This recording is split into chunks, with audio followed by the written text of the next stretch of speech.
You're sitting in the bathroom at 2 a.m. and your tooth is throbbing. It's been throbbing for 3 weeks now. You know what it is. You've known since the moment that sharp pain first shot through your jaw. You need a dentist. But instead, you're here, pressing your tongue against the ache, telling yourself it'll probably get better on its own. Tomorrow, you'll call. Tomorrow. The bottle of ibuprofen sits within arm's reach.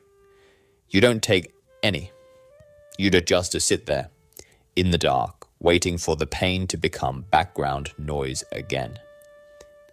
This is not happening because you're unaware.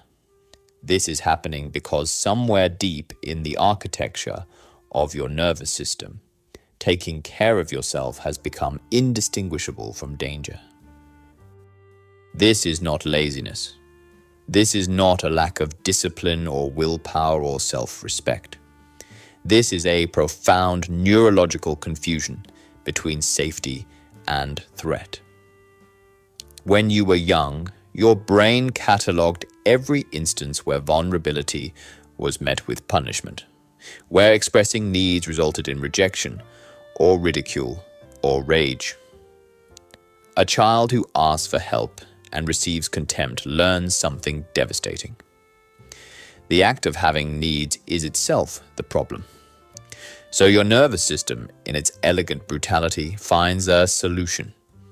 It doesn't eliminate your needs. That's impossible. Instead, it severs your conscious awareness from those needs.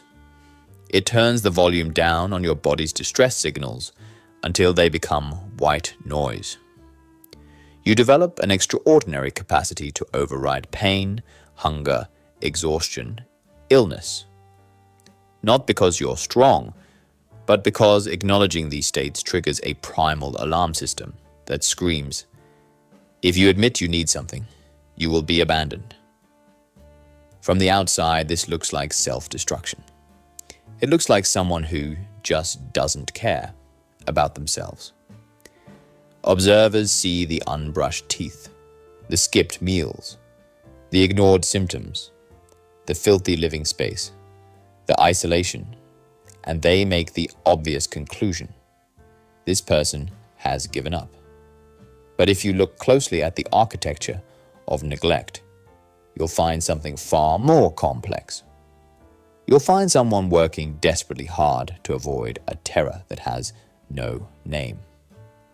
Every act of self-neglect is actually an act of self-protection, a protection that made perfect sense once, in a context where caretaking came with strings attached, where vulnerability was weaponized, where your needs were treated as burdensome proof of your fundamental unworthiness.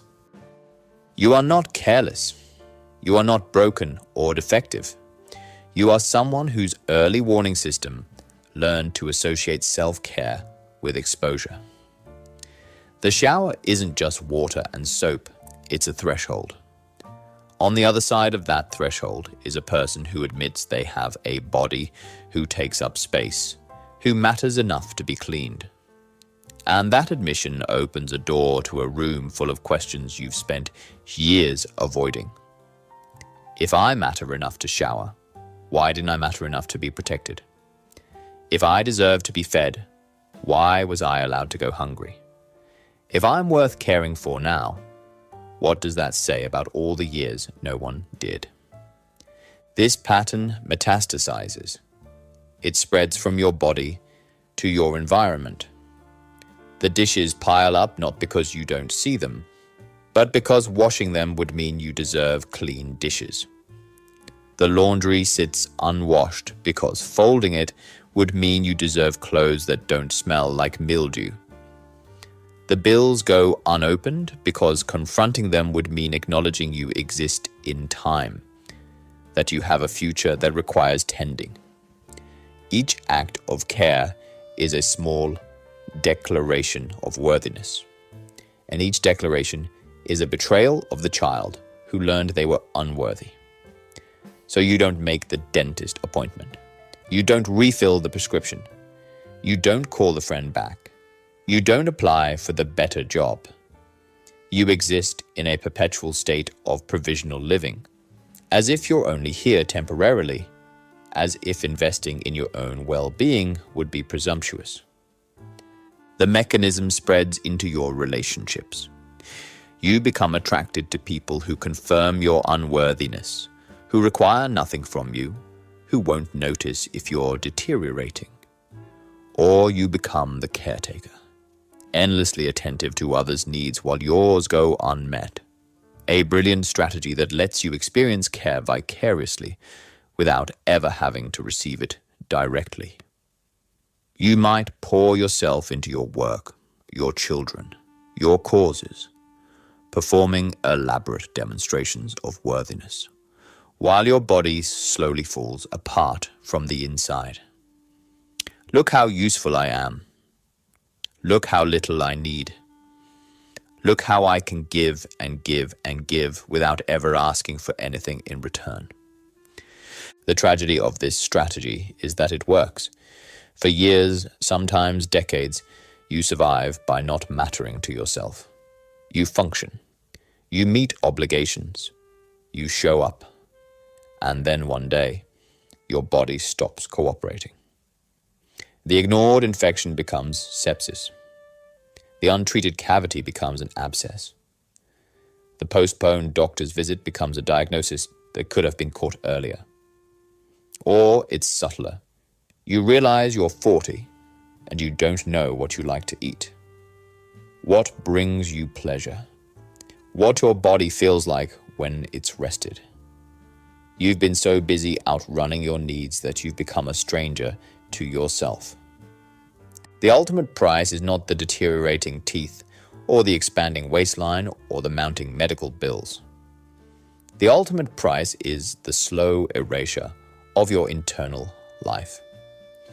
When you can't feel your own hunger, you lose access to desire. When you can't acknowledge your pain, you lose access to boundaries. When you can't recognize your exhaustion, you lose access to your limits. You become a ghost in your own life, performing the motions of existence, while the part of you that feels and wants and needs withers from neglect. You are not choosing this, but you are living it. Every day you make 1,000 tiny decisions to override, ignore, postpone, minimize, and each decision is both a betrayal and a protection. The question is not whether you deserve care. Your nervous system already answered that question years ago, and it got the answer wrong. The question is, how much longer can you afford to survive on a foundation built from your own erasure?